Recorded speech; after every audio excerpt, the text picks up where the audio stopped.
ಏನು ನಾನು ಮಾಡ್ಕೊಂಡಿಲ್ಲ, ವಿಶ್ವಾಸವಾಗಿದ್ದಾನಲ್ಲ ಅಂತ ಹೇಳಿ ನಾನು ಇರ್ತೀನಿ ಸೆಷನ್ ಜಂಟಿ ಮಾಡ್ಬಿಟ್ಟಿದ್ದೀನಿ. ಈಗ ನಮ್ಮನ್ನು ಯಾವ ತಹಸೀಲ್ದಾರ್ ಇದು? ಮಂಡ್ಯ ಎಸಿ.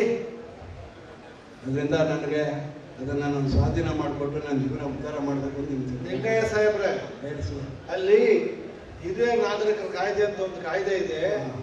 ಅಲ್ಲಿ ಕಲಂ 23 ಒಂದು ಅರ್ಜಿ ಕೊಡಿ. ಅಲ್ಲಿ ನಮ್ಮ ಎಸಿ ಮುಂದೆ ಒಂದು ಅರ್ಜಿ ಕೊಡಿ. ಅವ್ರು ಆಕ್ಷನ್ ತಗೊಂತಾರೆ. ಅದು ನಿಮ್ಗೆ ಕಾಪಿ ಕೊಡ್ತೀನಿ. ಅವ್ರು ಗೊತ್ತಾಗದೆ ಸುಮ್ಮನೆ ತಗೊಳ್ಳಿ. ಹೇಳ್ರಿ, ಏನ್ ಪ್ರಾಬ್ಲಮ್? ಮಾಹಿತಿ ಕೊಡೋ ಅಂತಂದ್ರೆ ಕೊಡ್ತಾ ಇಲ್ಲ ಸರ್.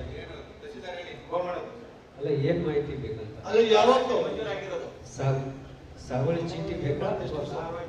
ನೀವು ಏನ್ ಬೇಕ್ರಿ ಸರ್? ಸಾಗುವಳಿ ಚೀಟಿ ನಮ್ಗೆ 1952 ಏನೋ ಮಾಡಿದಾರಂತೆ ಸರ್. ನಮ್ಮ ಹತ್ರ ಇಲ್ಲ ಸರ್. ನಮ್ಮ ಈಗ ಪೂರ್ವಜರೆಲ್ಲ ತೀರೋಗಿದ್ದಾರೆ.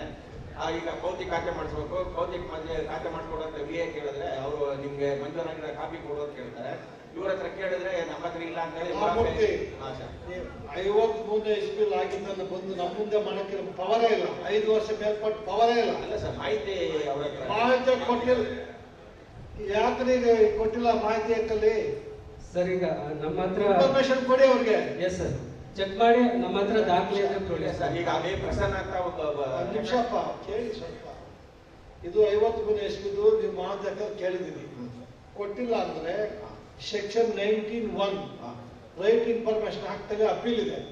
30 ದಿವಸ ಕೊಟ್ಟಿಲ್ಲ ಅಂದ್ರೆ 30,000 ರೂಪಾಯಿ ಕಾಸ್ಟ್ ಆಗ್ತದೆ. ಅವ್ರಿಗೆ ಫೈನ್ ಹಾಕ್ತಾರೆ. ಫೈನ್ ಹಾಕಿದ್ರೆ you lose the job. Appeal ಹಾಕಿ. ಸರ್. ಆಮೇಲೆ ಅಲ್ಲಿ ಅಷ್ಟೊತ್ತಿಗೆ ನೋಡ್ರಿ ತಹಶೀಲ್ದಾರ್ ಅವರೇ, ಅಷ್ಟೊತ್ತು ಕೊಟ್ಟರೆ ಉಳ್ಕೊಂತೀರಿ ನೀವು.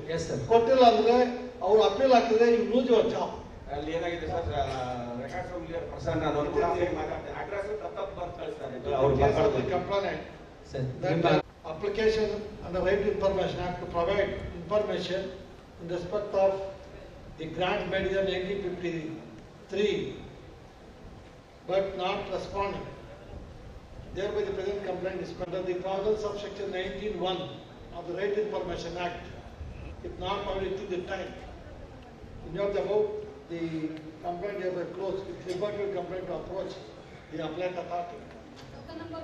ಅಪೀಲ್ ಹಾಕಿ 19(1) ಅಲ್ಲಿ ಇನ್ನೊಂದು ಇದೆ ಸರ್. ಇದು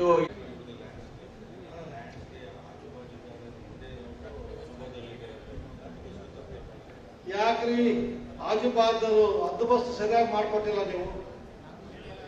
ಹೇಳಿಲ್ಲ. ಪ್ರಮೋದ್, ನ್ಯೂಸ್ ಫಸ್ಟ್ ನಿರ್ಭೀತಿಯಿಂದ ನಿಮ್ಮ ಪರವಾಗಿ.